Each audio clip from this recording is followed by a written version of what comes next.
vie de foi. Quelle joie de vous avoir avec nous aujourd'hui et quelle bénédiction pour moi de recevoir mon épouse Mathilde et nos deux merveilleuses filles, Floramé et Félicité. Bonjour la famille. Bonjour. Aujourd'hui, on va parler de la provision divine pour la famille. On a vu plusieurs choses cette semaine, entre autres la guérison divine, comment Dieu veut qu'on soit en parfaite santé. Dieu veut également que dans nos familles, on soit dans la paix, dans l'unité. On a vu des choses vraiment importantes. Et aujourd'hui, si nous sommes une famille heureuse, c'est parce que le Seigneur nous a donné sa parole et on peut marcher dans ses voies. Et des fois, les gens s'imaginent que, bon, c'est pas pour tout le monde d'être heureux. Peut-être mon lot dans la vie, c'est de vivre telle épreuve, et puis voilà. Mais le cœur de Dieu pour ses enfants, en fait, c'est toujours la même chose. Il veut toujours notre bien. Et aujourd'hui, on va parler encore du cœur de Dieu pour nous, qui touche aussi l'aspect économique. Des fois, les gens pensent que Dieu se concentre seulement par notre esprit. Et oui, Dieu nous aime dans notre esprit, mais Dieu est concerné pour nous à tous les niveaux. C'est ça qui est important. Tout comme nous, on aime nos filles, pas simplement dans leur esprit, mais nous les aimons physiquement. On veut qu'elles soient bien vêtues, bien nourries, bien logées, parce que nous aimons nos filles à tous les niveaux et c'est la même chose pour Dieu. Parce que nous sommes des êtres en 3 dimensions, corps, âme et esprit. Donc, Dieu se préoccupe de toutes ces dimensions parce que c'est lui qui nous a créés de cette manière-là. Et quand Christ nous a rachetés de la malédiction de la loi, nous savons que dans Deutéronome 28, la pauvreté fait partie de la malédiction de la loi, entre autres la maladie aussi. C'est tout là dans la description de la malédiction de la loi. Aujourd'hui, si nous avons été rachetés, selon Galates 3:13, rachetés de la malédiction de la loi, c'est pas pour être maudits, c'est pour entrer dans la bénédiction. Et quand nous parlons de la bénédiction, on ne parle pas d'argent. Des fois, les gens pensent qu'on parle d'argent. On parle, en fait, d'une faveur surnaturelle. La faveur de Dieu, c'est vraiment quelque chose de spirituel et c'est la bénédiction de l'Éternel qui s'établit dans nos vies à tous les niveaux. Et la bénédiction de l'Éternel, selon Proverbe 10, verset 22, nous enrichit et elle ne la fait suivre d'aucun chagrin. Donc, Dieu est merveilleux, il veut des bonnes choses pour ses enfants, mais nous devons revenir à la parole de Dieu parce que dans le monde chrétien, on peut entendre toutes sortes d'opinions, des voix différentes, mais ce qui compte, c'est la voix de Dieu. Et c'est ça qu'on veut étudier aujourd'hui et toute cette semaine. Nous revenons toujours à la parole de Dieu pour savoir ce que Dieu dit. Donc, je vais aller premièrement dans un texte, dans 3 Jean, verset 2. Je vais lire ce texte-là, on va l'examiner ensemble et on va discuter ensemble aujourd'hui concernant nos besoins matériels qu'on peut avoir. Bien-aimé, je souhaite que tu prospères à tous égards. Et le mot « prospère » fait très peur aux Québécois, aux francophones en général. Les gens s'imaginent toutes sortes de choses, mais ça veut simplement dire « bien aller ». Dieu veut qu'on soit bien, qu'on puisse... Oui. C'est ça. Bien-aimé, je souhaite que tu prospères à tous égards et sois en bonne santé, comme on a vu hier, comme prospère l'état de ton âme. Donc, ici, ce texte-là nous dit « comme prospère l'état de ton âme ». Donc, si mon âme implique ma pensée, ma volonté et mes émotions, donc si je pense que Dieu veut mon bien, si je veux m'accorder avec la volonté de Dieu, et si dans mes émotions aussi, je reçois dans mon cœur que oui, Dieu veut toutes ces choses-là, bien là, je peux prospérer. Mais si mon âme ne prospère pas, bien, je ne pourrai pas vivre la plénitude de la provision de Dieu parce que j'aurai toutes sortes de blocages dans ma vie. En fait, c'est ça, c'est que les 3 dimensions de notre être sont connectées. Donc, comme on a vu dans la première émission cette semaine, c'était le salut. Déjà, ça, c'est la base vraiment pour notre bien-être, qu'on soit sauvé, qu'on soit né de nouveau. Ça prend soin de notre esprit qui est recréé et vraiment, on devient une nouvelle créature à l'image de Dieu. On entre dans la famille de Dieu. Après, bon, souvent, le reste va devoir être en chemin. Donc, notre esprit est recréé automatiquement à la nouvelle naissance, mais après, on a des blessures de la vie qui ont été imprégnées dans notre âme. Nos émotions sont vraiment bouleversées, sont meurtries, notre volonté, toutes ces choses-là. Et notre pensée n'a pas changé automatiquement. Exactement. Là. Donc, on doit se renouveler. On en a parlé cette semaine. On doit être renouvelé dans la parole de Dieu pour aussi que notre âme soit sauvée. Et je crois, à la mesure aussi, souvent, les maladies et toutes les toutes les choses qui ne nous font pas prospérer sont causées parce que notre âme est malade. Et donc, si mon âme est guérie parce que je reçois la parole de Dieu, parce que je reçois son amour, parce que je goûte à sa bonté, eh bien là, ma vie entière peut prospérer. Et donc, c'est un tout et toutes ces choses sont connectées ensemble. Donc, c'est une petite récapitulation brève, mais vraiment, c'est un peu comme ça que notre vie fonctionne. Au final, on doit comprendre que notre Dieu est bon. Il veut des bonnes choses pour ses enfants, tout comme nous, on veut des bonnes choses pour nos filles, mais Dieu est vraiment supérieur à nous deux. Il veut encore des meilleures choses. Et dans la parole de Dieu, on est vraiment exhorté à être reconnaissant. On devrait être dans le contentement de toutes les choses qu'on a actuellement, parce que si nous ne savons pas remercier le Seigneur pour les bénédictions actuelles, il ne nous donnera rien de plus là, pour être dans le mécontentement. Hein? Exactement. Mais si nous sommes reconnaissants et on dit, Seigneur, merci pour toutes les bénédictions, Dieu veut encore augmenter pour qu'on puisse être une source de bénédiction. Toujours, une chose très importante qu'on doit comprendre, c'est que quand Dieu nous bénit, c'est pour être une source de bénédiction. Oui, le cœur de Dieu est pour nous, il veut nous faire du bien, mais il veut aussi qu'on fasse du bien autour de nous. Et une des façons qu'on peut vraiment faire du bien, c'est en diffusant l'Évangile de Jésus-Christ. C'est en finançant la diffusion de l'Évangile, de cette bonne nouvelle. Parce que nous sommes en route vers le ciel, nous sommes heureux, nous sommes sauvés, mais ce serait égoïste de penser juste à nous et dire, ah bien moi, je m'en vais au ciel et mon voisin, lui, non. Mais non, si je l'aime, si j'aime mon voisin, je vais vouloir lui prêcher cette bonne nouvelle. Et nos voisins ne sont pas juste les gens dans notre quartier, mais il y a des gens dans d'autres pays qui doivent entendre parler de Jésus-Christ. Et comment est-ce que je peux diffuser l'Évangile dans les nations? Bien, c'est en soutenant l'œuvre de Dieu. Et comme je soutiens, bien, le royaume de Dieu avance. Donc, on comprend dès le départ aujourd'hui que Dieu nous bénit. Oui, son cœur est pour nous, mais aussi, il veut qu'on soit une source de bénédiction, qu'on soit un canal de bénédiction pour les autres. Et aujourd'hui, Félicité, tu as reçu une question pour nous aujourd'hui. Comment pouvons-nous marcher dans la foi au niveau de nos finances familiales? C'est une bonne question. Comment faire? Parce que là, on vient de dire beaucoup de choses aujourd'hui, que Dieu le veut. Dieu veut qu'on puisse bien aller au niveau de nos finances. Ce n'est pas le cœur de Dieu qu'on soit dans l'endettement, qu'on soit lié financièrement, qu'on a du mal à manger. Ce n'est pas le cœur du Père. Il veut qu'on soit bien nourri, qu'on soit vraiment entier en toutes choses. Donc, comment faire maintenant? Bien, on va aller ensemble dans la parole de Dieu. Il y a un texte en Proverbes chapitre 3 que j'aimerais lire. Proverbes, chapitre 3, au verset 10, je crois. Et puis, voilà. Oui, c'est ça. On va commencer au verset 9. Donc, Proverbes, chapitre 3, au verset 9, nous lisons « Honore l'Éternel avec tes biens et avec les prémices de tout ton revenu. Alors, tes greniers seront remplis d'abondance et tes cuves regorgeront de mou. » Donc, nos greniers.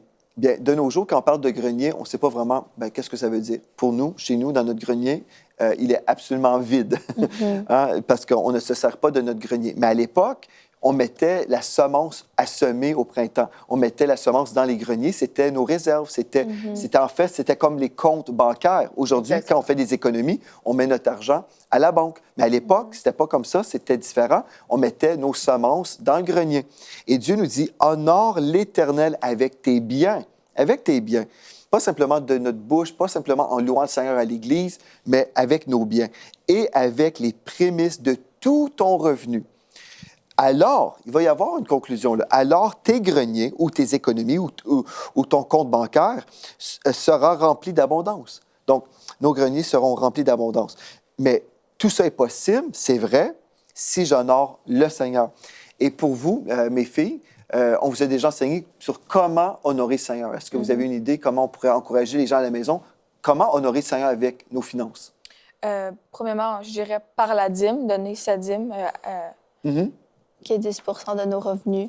Vraiment, donner sa dîme, c'est vraiment une manière d'honorer Dieu avec les revenus que tu fais. Donc, vraiment, j'encouragerais les gens à donner leur dîme. C'est quoi la dîme selon toi, Fille? Bien, c'est 10 de tes revenus. Donc, tous les revenus que tu fais, tout ce que tu reçois, vraiment, tu donnes à Dieu, vraiment, cette partie-là. Donc, ça, c'est pas selon notre cœur, la dîme. C'est selon un calcul, en fait. C'est ça. C'est drôle parce que j'avais une enveloppe de dîmes dans ma Bible ici, ce n'était pas prévu. Mais en fait, c'est ça, quand je suis dans mon église, bien, c'est ça, je vais remplir ma dîme sur une enveloppe et puis je vais remettre au Seigneur une portion Mais il y a une différence entre les dîmes et les offrandes.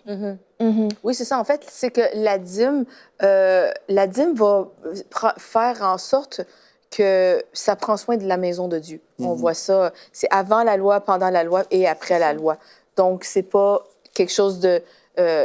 bref, ça existe depuis... C'est un principe économique de Dieu, Exact. comme tu dis, avant la loi, pendant la loi et après la loi. Donc, c'est pour vraiment financer l'œuvre de Dieu. C'est Ça, pour financer la maison de Dieu, exactement. Et puis après, on peut faire des offrandes. Les offrandes, ça, c'est selon notre cœur. Hein? Et puis, on peut semer dans quoi? On peut semer, Floramé? Mettons, si à l'Église, il y a un projet, une offrande. Dans un ministère qu'on aime, qu'on veut supporter, c'est ça. Amen. C'est ça. Comme ça peut être un orphelinat, ça peut être toutes sortes de choses. C'est ça. Mais à l'extérieur de juste la dîme. C'est ça. Donc, une des choses, si on veut vivre la bénédiction de l'Éternel au niveau des finances, dans une famille, c'est possible. Mais comme toute chose, Dieu a fait des promesses. Mais si on marche dans ses voies, mais si je refuse de marcher dans les voies de Dieu, bien, les promesses ne fonctionneront pas. On peut les réclamer et puis croire des choses, mais si on ne marche pas dans l'obéissance, on ne verra pas l'accomplissement de la promesse. Donc, Dieu nous dit, il faut marcher dans l'honneur. Je vais remettre mes dîmes à mon église locale, mes offrandes, peut-être à l'église locale et dans d'autres projets. Ça peut être dans MCI TV, par exemple. Et les aumônes, c'est pour les personnes défavorisées. Donc, je vais semer par amour pour des personnes qui sont dans le besoin. Donc, les 3 avenues qu'on peut mentionner aujourd'hui, les dîmes, les offrandes et les aumônes. Mais une fois que j'ai fait ça, là, comment être dans la foi? C'était ça la question, Félicité. Comment être dans la foi pour les finances dans ma famille? Bien, comme toujours, il faut revenir à la parole et découvrir les promesses de Dieu. Une fois qu'on a fait ce que Dieu nous appelait à faire, nous devons être dans la foi maintenant pour la récolte. Dans Philippiens 4, verset 19, nous lisons « Mon Dieu pourvoira à tous vos besoins selon... » pas notre richesse, pas notre compte bancaire, non, mais Dieu pourvoit tous nos besoins selon sa richesse avec gloire en Jésus-Christ. Donc, mon Dieu pourvoira. Si je suis dans le besoin en ce moment, et ça, c'était vraiment une formule, chérie. À chaque fois que tu me disais, on a besoin de telle chose, est-ce qu'on peut l'acheter? À chaque fois, je te disais, oui, oui, parce que pour moi, ça déclenchait quelque chose. C'est un besoin, forcément, Dieu va pourvoir. Et tu savais, hein, chérie? Oui. Donc, c'est un besoin. Parfait, on va l'acheter parce que Dieu va pourvoir. Mais aussi, il faut comprendre une autre dimension. Des fois, il faut attendre le bon temps. Le temps de Dieu. Des fois, c'est un besoin qui peut attendre une semaine ou 2, n'est-ce pas? Donc, ça, c'est une chose que j'ai pu apprendre avec les années. Mais mon Dieu pourvoira à tous nos besoins selon sa richesse avec gloire en Jésus-Christ. Et peut-être, Floramé, tu peux nous lire le psaume 34 au verset 9. Oui. Craignez l'Éternel, vous ses saints, car rien ne manque à ceux qui le craignent. Rien ne manque. Ceci veut dire, selon la parole de Dieu, ce n'est pas le cœur de Dieu qu'on soit dans le manque.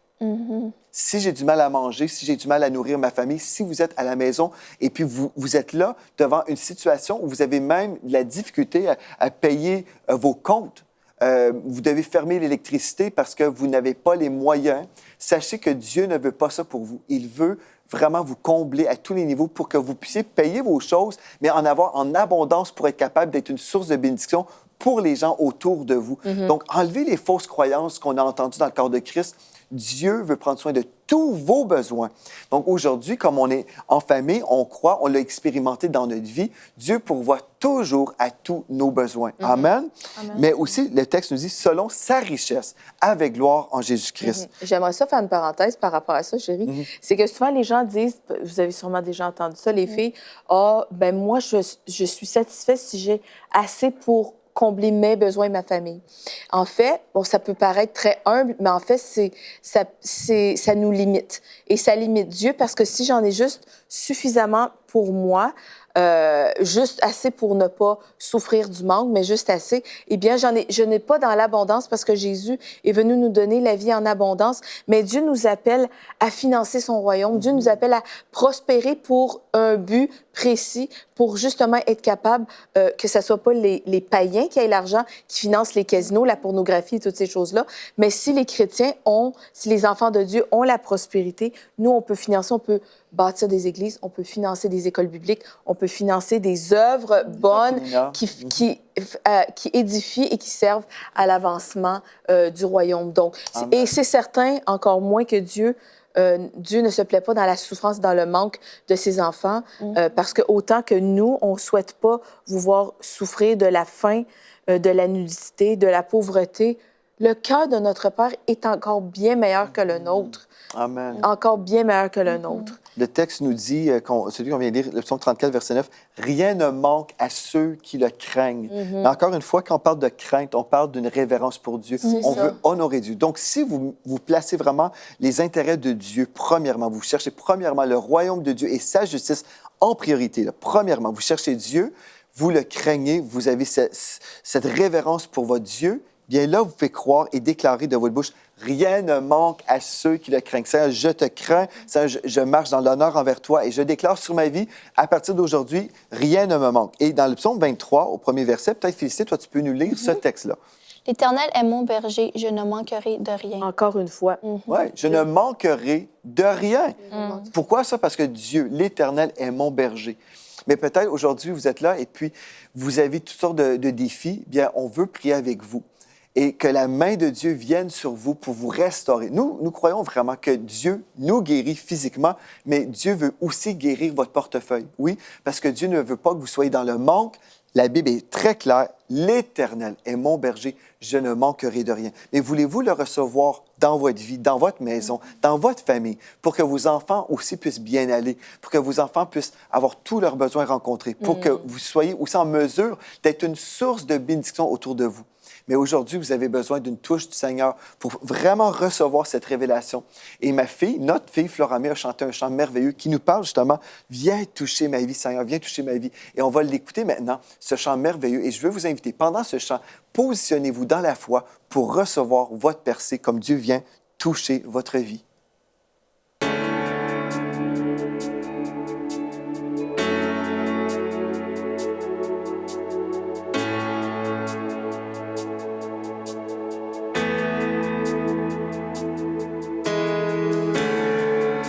Quelle paix dans ces moments, dans les calmes de ta présence, quand le bruit faiblit et tu parles à mon âme. Tu as toute mon attention, fais-moi entendre ta voix. Je ne veux rien manquer, Seigneur, mon cœur désire plus de toi. Mon cœur recherche ta face, alors je cède à toi.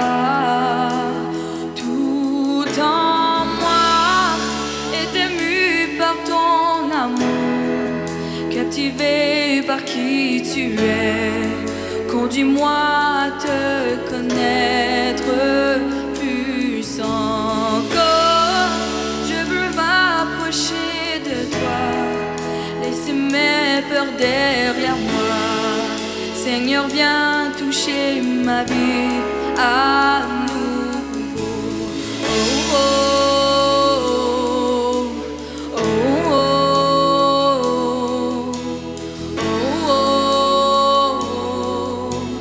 oh,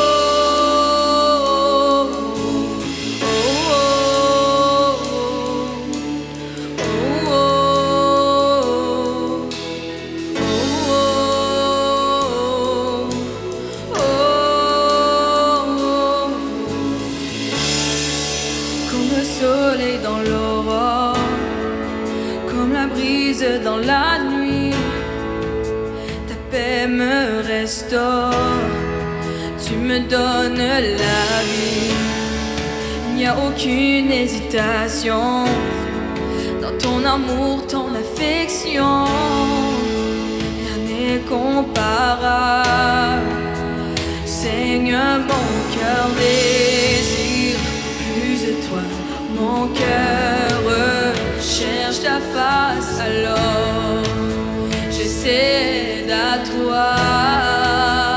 Tout en moi est ému par ton amour, captivé par qui tu es. Conduis-moi à te connaître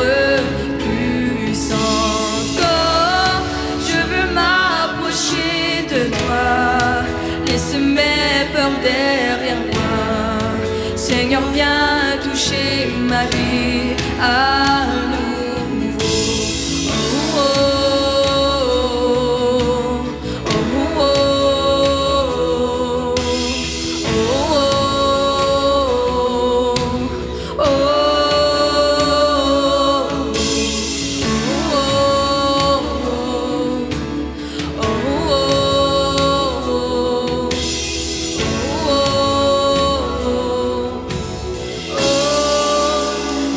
j'ouvre mon cœur, Seigneur. À toi j'ouvre mon cœur à jamais. Donc fais ce que toi seul sais faire. Jésus, viens régner dans ma vie. À toi j'ouvre mon cœur, Seigneur. À toi j'ouvre mon cœur à jamais. Donc fais ce que toi seul sais faire. Jésus, viens régner dans ma vie. À toi j'ouvre mon cœur, Seigneur. À toi j'ouvre mon cœur à jamais. Donc fais ce que toi seul sais faire. Jésus, viens régner dans ma vie.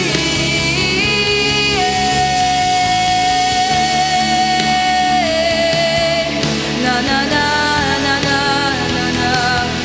Na na na na na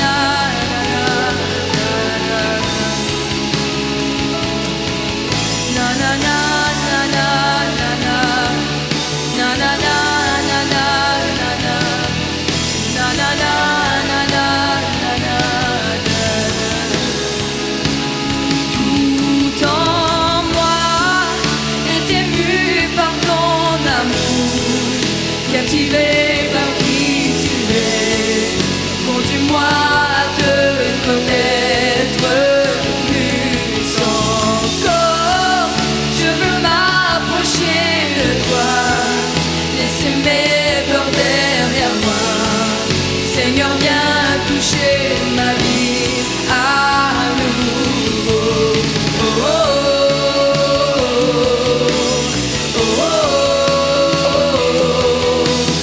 oh, oh,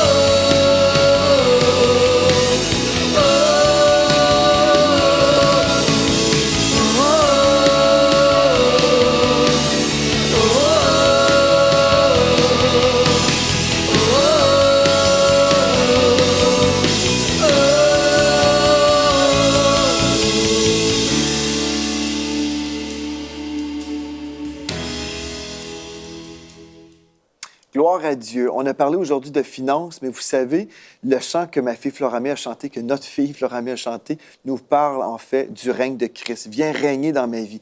Mais si on est au contrôle de nos finances, si on ne laisse pas de place à Dieu et on dit, Seigneur, moi j'ai trop peur, j'ai des choses à payer et je ne veux pas vraiment faire confiance avec mes finances. On ne le dit peut-être pas comme ça, mais au final, c'est ça. Là. Au fin fond, on ne fait pas confiance à Dieu. Et parce qu'on ne fait pas confiance à Dieu, bien, nous ne sommes pas dans la foi. Donc, on ne peut pas voir de miracle, on ne peut pas voir l'intervention du Seigneur parce qu'on le bloque. Mais aujourd'hui, j'aimerais ça vous inviter. Si vous croyez peut-être vous étiez dans la crainte. Vous savez, si vous êtes dans la crainte au niveau de vos finances, vous pouvez être dans le manque totalement, complètement. Et c'est difficile, ça, vivre dans le manque. Mais vous pouvez vivre un changement aujourd'hui. Vous pouvez vivre une délivrance. Moi, je le crois de tout mon cœur. Mais l'affaire qu'on doit faire, c'est se repentir devant Dieu. Se repentir et tourner la page sur la crainte parce que Dieu ne nous a pas donné un esprit de timidité ou de crainte, mais de force, d'amour et de sagesse. Et la sagesse nous vient de Dieu. Aujourd'hui, on vous a parlé très rapidement, d'une façon très basique. Là. Vous pouvez faire des études avec moi sur Vie de foi où j'ai parlé de finances, où on a décortiqué de long en large plein de choses sur les finances. Mais aujourd'hui, vous avez juste eu un point très important. Il faut marcher dans l'honneur. Il faut marcher dans l'honneur. Et si j'honore le Seigneur dans mes finances, je vais voir le Seigneur intervenir dans mes finances, pas juste dans ma vie, mais dans la vie de ma famille. Ce qui est merveilleux, si je suis béni, bien, en tant que mari, le chef du foyer, bien, je peux bénir mon épouse et on peut bénir nos enfants. Et nos enfants ne manquent de rien. Et c'est ça que Dieu veut pour nous, qu'on ne soit pas dans le manque. Et Mathilde, tu te rappelles, quand on venait tout juste de se marier, il y avait une femme de pasteur qui t'avait, en fait, dit des paroles là, concernant le manque. Elle prophétisait le manque. Ben oui, elle a prophétisé. Elle a dit, vous allez être, vous êtes dans le ministère, vous êtes pasteur. Elle dit, vous allez être pauvre toute votre vie. Et puis, à ce moment-là, je n'ai rien dit, j'ai souri, je suis demeurée polie. Et puis, dans la voiture, j'ai réprimandé ses paroles et j'ai annulé. J'ai dit, c'est nul et sans effet. Et j'ai résisté, j'ai refusé. Parce que si tu t'accordais avec ses paroles, bien, on aurait vécu ça. Oui. Et toute cette semaine, nous parlons du Dieu qui est bon. Et si nos enfants sont capables de connaître le cœur de Dieu, ça va être à travers nous. Et c'est ça, on croit les promesses de Dieu pour nos familles. Et ce qu'on veut enseigner à nos enfants en tant que parents, en tant qu'enfants de Dieu, c'est justement, on veut communiquer à nos enfants, à notre famille, que Dieu est bon. Et on veut tous les jours que nos enfants soient dans l'expectative, qu'ils puissent goûter à la bonté de Dieu. Et aujourd'hui, Dieu veut vous faire goûter à sa bonté. Amen. Il veut que vous puissiez répandre la bonne odeur de Christ. Et la bonne odeur de Christ, qu'est-ce qu'il dit? Il est ce berger, il ne veut que vous ne manquiez de rien. Amen. Et nos enfants savent, parce qu'ils ont été élevés dans cet environnement, ils savent que le bon berger, c'est Jésus. Et ce Jésus les conduit dans de verts pâturages. Il vous restaure, il les restaure. Et vraiment, il fait en sorte que vous ne manquiez de rien. Et aujourd'hui, vraiment, on s'accorde avec vous afin que votre vie soit remplie de foi, remplie de la parole et que vous puissiez goûter à la bonté de Dieu et que vos greniers soient remplis. Vous êtes appelés à prospérer pour de bonnes choses, pour de bonnes œuvres, pour financer le royaume de Dieu. Et vraiment, afin aussi que vos enfants, que votre famille voient que Dieu est bon. Vous devez être un témoignage de la bonté de Dieu. Et donc, si vous témoignez de cette bonté, eh bien, vos enfants vont pouvoir croire que le Père céleste est bon, n'est-ce pas? Amen. Si nos enfants pensent que Dieu est un Dieu méchant, de manque et de souffrance, eh bien, ils ne pourront pas communiquer ça aux autres générations. Donc, nous, on est là pour représenter vraiment le cœur de Dieu en tant que parents, en tant que famille. Et vraiment, on croit que les gens à la maison peuvent communiquer cette même chose dans leur famille. Amen. Gloire à Dieu. Bien, dans le nom de Jésus, on se repent de la crainte, on se repent du fait qu'on a manqué confiance, Seigneur Dieu. On te demande pardon. Et aujourd'hui, on prend la décision, on va te faire confiance, on va marcher dans l'honneur, dans le nom de Jésus. Et on croit maintenant pour des percées, tous les versets qu'on a vus, oui, Seigneur Dieu, tu pourvois à tous nos besoins selon ta richesse avec gloire en Jésus-Christ. Que ce soit votre promesse que vous saisissez aujourd'hui par la foi. Gloire à Dieu. Merci à vous d'avoir été là. On poursuit demain avec la famille Spinks et on va continuer à déclarer les bontés de Dieu demain. Donc, c'est un rendez-vous à ne pas manquer. Soyez richement bénis.